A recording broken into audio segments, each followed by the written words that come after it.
Reno, one of the merchants of Igbophobia and a supporter of President Bola Ahmed Tinubu, in his characteristics, Igbophobia wanted to rubbish the notion that Sir Louis Ojukwu was a billionaire, was Nigeria's first billionaire, and the owner of the Rolls Royce that Queen Elizabeth used when she visited Nigeria in 1956. Went to AI to go and confirm whether it is true. What Reno saw shocked him, and he now began to say that AI lied, that the AI didn't get it right.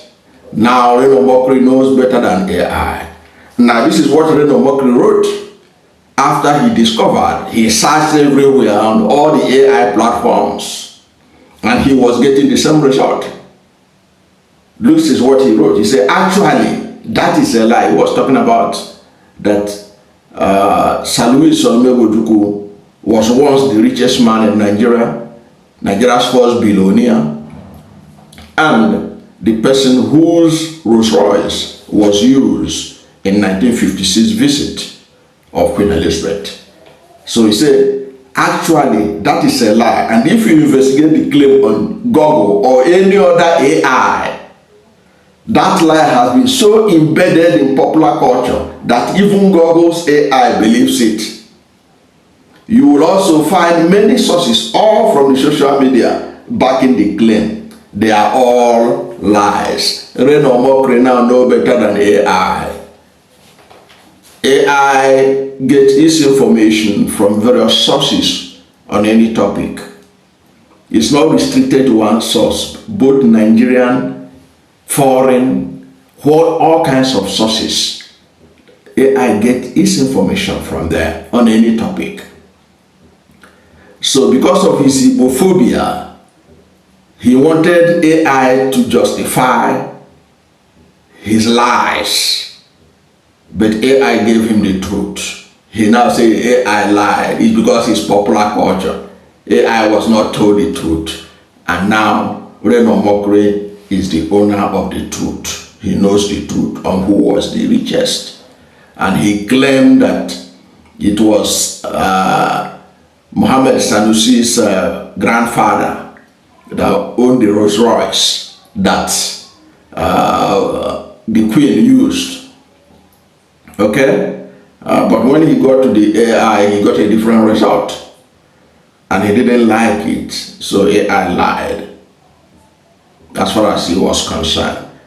But let us also look at facts that made it clear that Sir Louis Ojukwu was Nigeria's first billionaire and was once Nigeria's richest man. You could call him the Dangote of his era, if you are looking at it from the Nigerian perspective. Okay, Reno Omokri belabored the fact that he said there was no billionaire when Louis in the 60s, and you see, even around the world, how many billionaires? That he's a billionaire is because of the value in today's ranking of what his wealth was. In today's rate, just like if you go to Lagos, Ojukwu's father has choice estates in Ikoyi that he built in the 40s, in the 50s, and in the 60s. So you know the value of those properties today. You have to value them based on what is today, price of those properties, and the land value of today. You can't value them based on what it was when Sir Louis Ojukwu built them. That's why he was considered the first billionaire, and it was not wrong to do that. And I addressed, in fact, Sir Louis Ojukwu was one of the subjects that I addressed in my book on Amazon, The Igbo Phenomenon, Secrets of Enduring Wealth of a People. He was one of my subjects. So I felt personal about this attack on Louis Ojukwu that I have to make a correction to it. Okay? Because he was one of the subjects I addressed in the book, The Igbo Phenomenon, which is still available on Amazon. Now, to show you that Ojukwu's family were using Rolls Royce even before the Emir Sanusi family. Because if you look at what Reno was writing, that they bought their Rolls Royce in 1952 or something like that. Ojukwu, Ojukwu himself, the son of Louis Ojukwu, they were using Rolls Royce to take him to school in Lagos, Nigeria.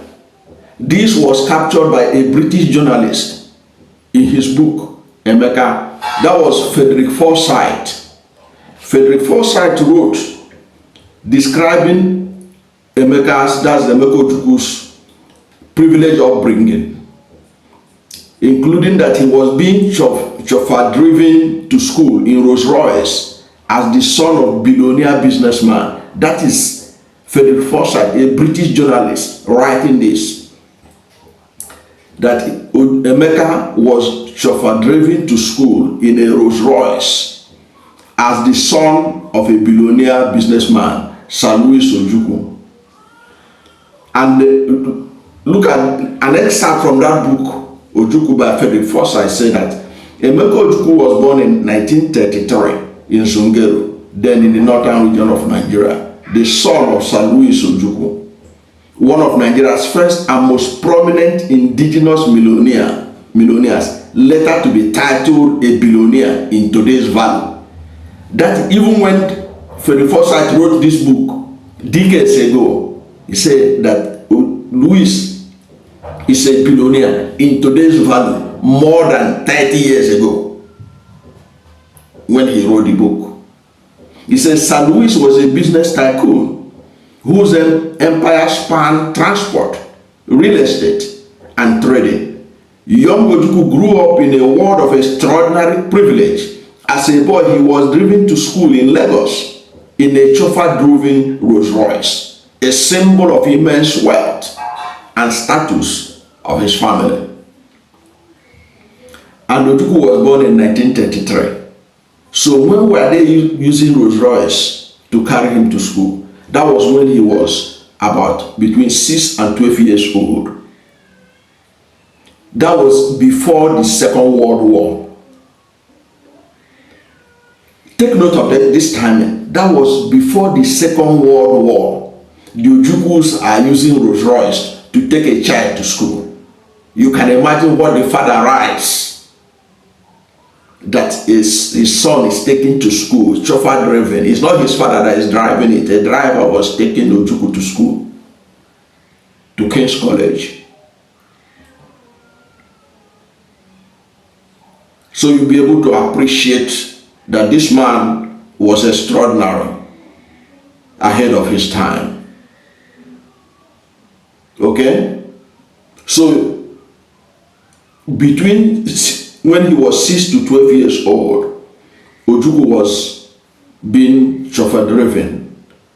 And Reno is telling us about a family in northern Nigeria that bought Rolls Royce in 1952, saying it was that 1952 own that was used. Come on. It doesn't really make any difference. And to show you, I challenge Reno Mokri to also show us what was the business of Muhammad Sanusi's grandfather.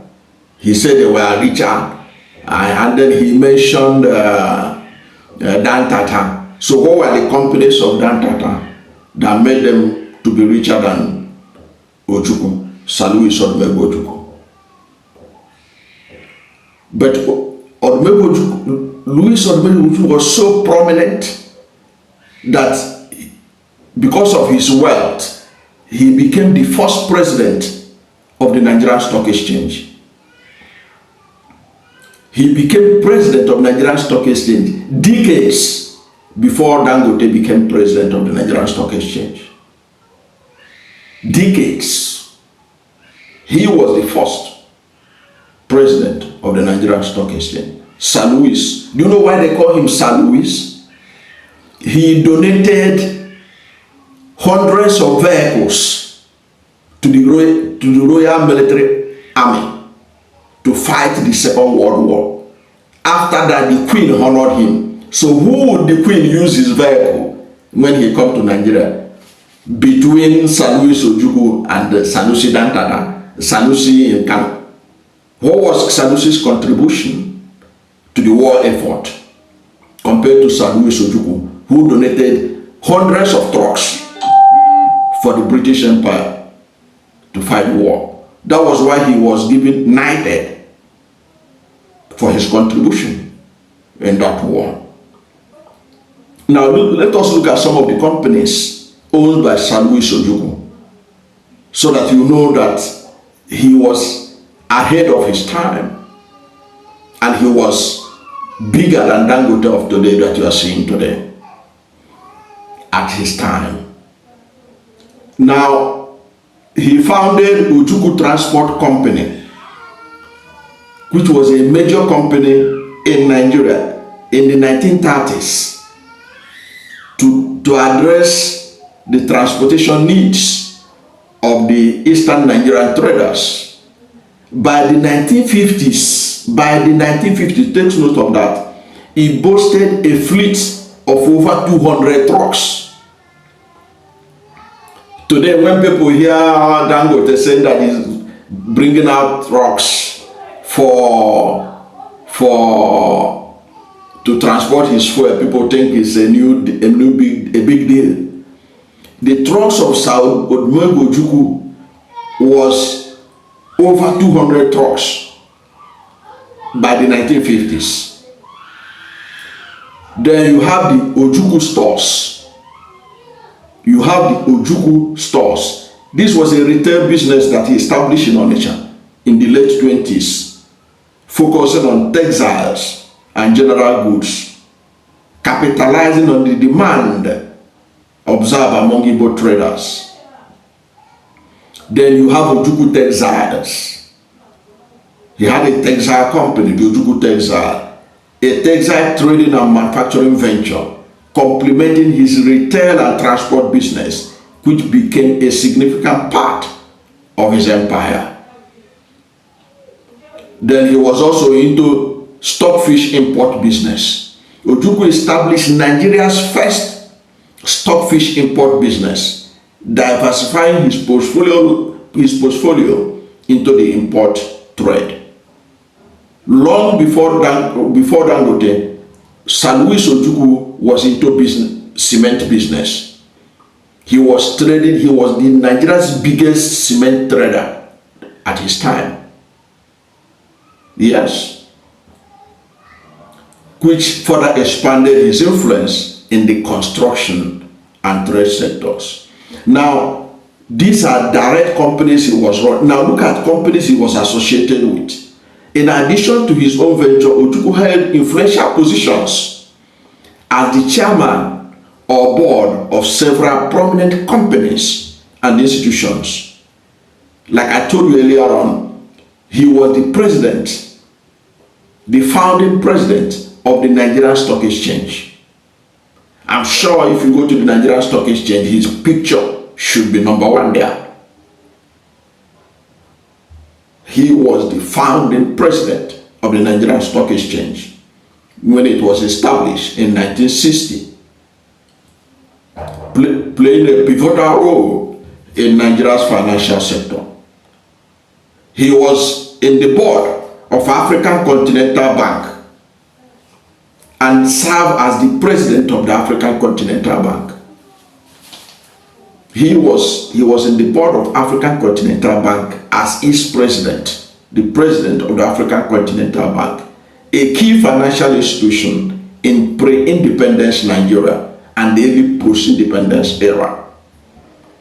He was a board member of Shell Nigeria Limited, contributing to the strategic direction of this major oil company in Nigeria. He was a director with Guinness Nigeria Limited, leveraging his business acumen in the beverage industry.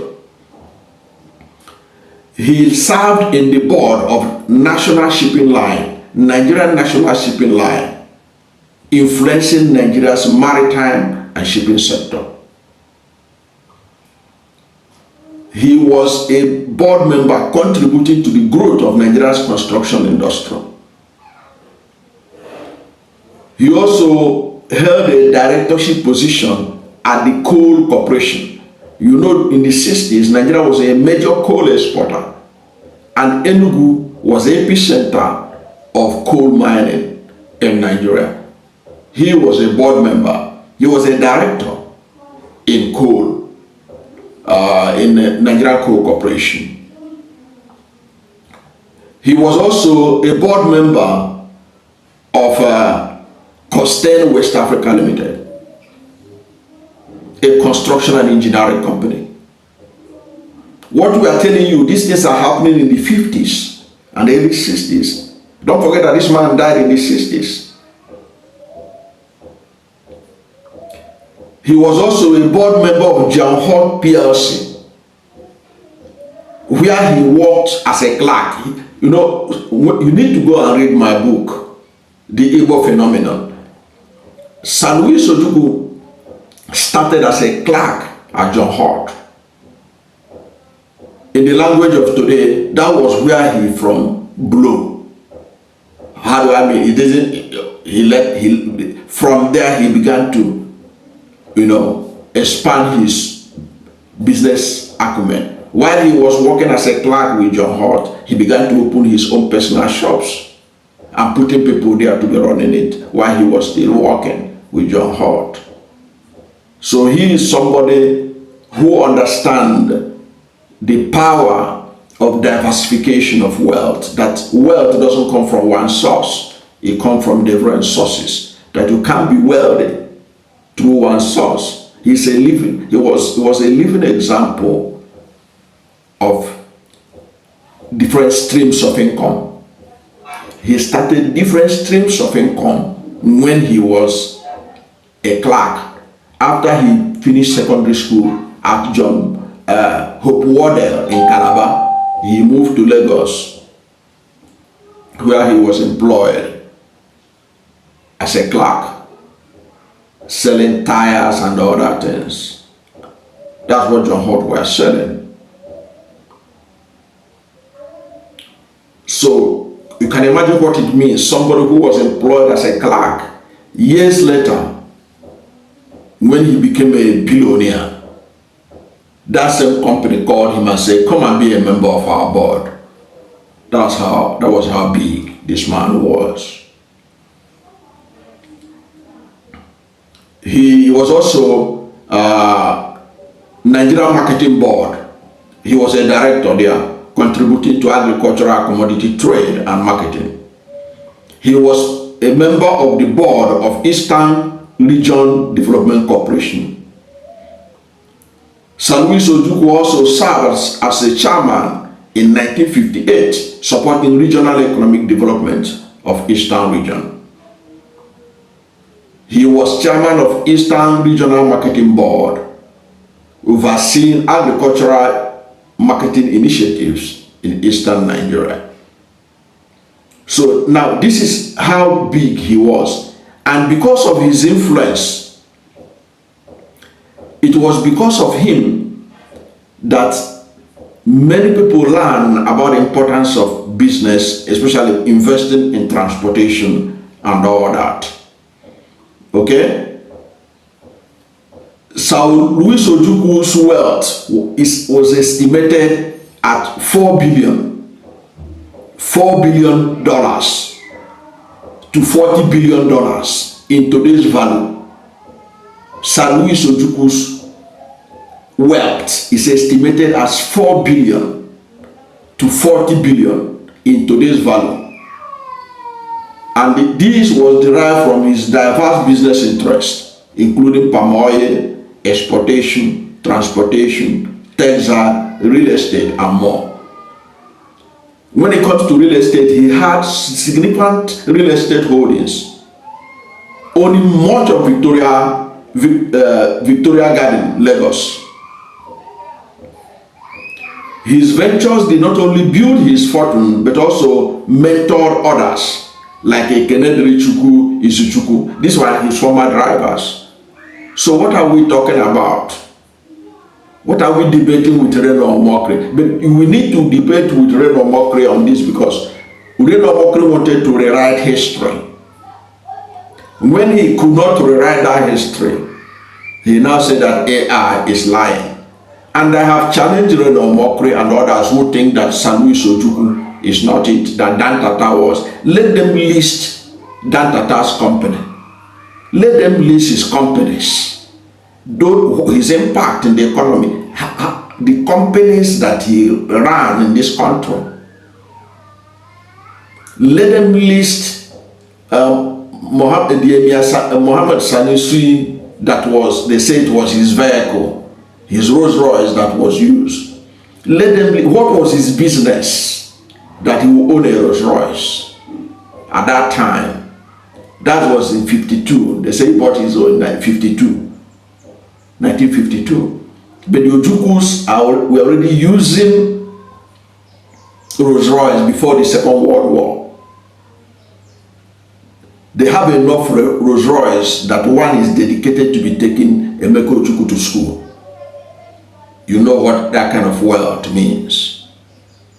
So there is no debate that Louis Ojukwu was Nigeria's first billionaire, and he remains so. The AI didn't lie. It is Reno Omokri that is manufacturing a lie, and he thinks he's better than the AI or those who design all this AI to be able to generate information from different sources in seconds. That's my take. As I told you, this is personal to me, because Louis Ojukwu was one of my subjects in my book, The Igbo Phenomenon, Secrets of the Enduring Wealth of a People. You may need to go and read it. Still available on Amazon. Thank you for watching this video. And if you're new to my channel, you have not yet subscribed to my channel, please subscribe to my channel. Hit the subscription button, hit the notification bell. When you subscribe to my channel and hit the notification bell, anytime I have a new video, you'll be among the first to know. God bless you. And please don't forget to like this video, because when you like it, God will rank it hard and recommend it for more people. Thank you, and God bless you, neighbors.